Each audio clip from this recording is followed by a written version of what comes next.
Hey all, yeah, so I've discovered Pat Condell has an opinion about feminism, which is just great, isn't it? Because having an opinion about feminism is very much the in thing currently in YouTube atheism. You know, it's not like normal atheism where you can just not believe in God. You do have to have an opinion on feminism. It doesn't have to be well informed or anything like that. You know, in fact, well informed opinions on the subject don't seem all that popular. You know, it's a bit cooler to just sort of have had a quick glance at a couple of videos and jumped to a few conclusions. When I first saw that Pat Condell had done a video on feminism, I thought, well, yeah, at least he's found something to bitch about other than Islam. Haha, no such luck. No. No, the reason Pat Condell has a bee in his bonnet about feminism is apparently because they don't bitch about Islam enough. Enough presumably being as much as he does. Which I don't think anyone could actually do. I don't think anyone could bitch about Islam quite as much as Pat Condell does. Now basically the tenets of what he's saying is that basically women in the West, feminists, women in the, and it is women he's talking about, he's not acknowledging the existence of male feminists at all. Women in the Western world spend all their time concentrating on feminist issues in the Western world and don't concentrate on Islam. Perhaps ties in with this the first world feminism nonsense that Thunderfoot was going on about. What Pat is probably not aware of, and the National Post, who he's linked as a source, which, surprise surprise, is a conservative leaning website, what these people are presumably not aware of, or just choosing to ignore, is that there has been a history of, let's say, tension or sort of rubbing each other up the wrong way between Western feminists and feminists, Islamic feminists. Yeah, they do exist. I know that might surprise a lot of YouTube anti-theists, but yes, there is actually such a thing as Islamic feminism.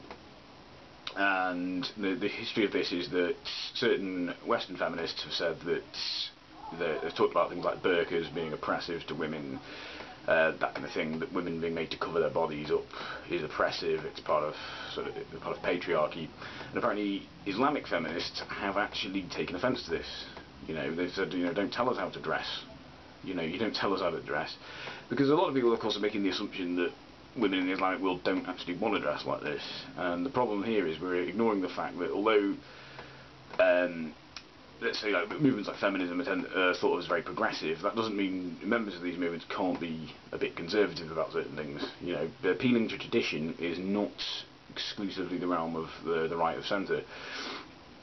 You know, we're probably all guilty of appealing to tradition from time to time, or from, you know, being bound by tradition. We all sort of, yeah, I mean, I suppose a good analogy, I mean, would be if someone from some tribe or other somewhere where they didn't wear clothes, someone in the middle of the, I don't know, where, middle of a, let's say the South American jungle, where they don't wear clothes, looked at our culture and said, oh, they're all oppressed, they're wearing clothes, we'd be like, no, we're fine wearing clothes, we're absolutely fine with that. I think it's a bit like that. It's cultures not understanding each other and making assumptions about each other, and sometimes it's best to err on the side of caution. You know, just assuming someone is, you know, I suppose if you're, best way to put this, if you're trying to liberate someone who doesn't want to be liberated, you're not really liberating them, you're just trying to oppress them, really. So that really is the problem there. So the other thing I was going to say was, I mean, I looked at the source Pat Condell quoted, and you know, we use the word source in the loosest sense of the word. And the source was this National Post article, and he keeps mentioning how feminists in the West only seem to focus on Western issues. I suppose I could argue, like, you know, why is it, Pat, you only seem to care about misogyny when it's Islamic misogyny? You know, why do you never give a shit about any other kind of misogyny? You know, it works both ways, doesn't it, Pat? You know, and you might say something like, well, yeah, it's not really my area. You know, well, yeah, a lot of feminists can say the same, because feminism isn't really a movement as much as it's a number of movements. You know, not all of which focus on the same things, not all of which agree with each other.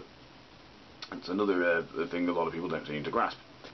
So yeah, this National Post article, I mean, the only...